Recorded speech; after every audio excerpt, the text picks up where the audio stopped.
Well, behind me is one of the most interesting stones of the Lothians.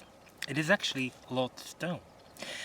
And Loth stone is interesting because it is said that underneath the king of the Lothians was buried. Now, unfortunately, they've moved this stone. This is not his original position. It's somewhere in the field over there. But still, it's a very important stone because Loth is also one of those kings who is actually mentioned in the Grail legend. So, very important.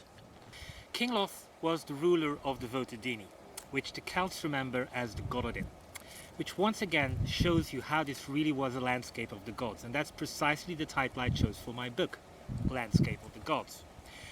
Because really what we have here with this stone is a representation of a solar calendar mapped out in the landscape. And it's not just a standing stone like this, but there are others on other sides of this extraordinary volcanic plug. Now at the other side of the hill, about over there, is an even better name. It is called Luggate, or Gate of the Sun. And it really once again enforces this idea that everything which was going on here had a solar connection. And of course, when we do etymology, Loth turns out to be just another name for the sun. So what we have in King Loth is not really a proper name as such, but really a title.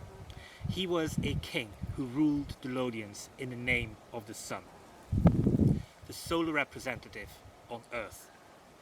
A bit like a god.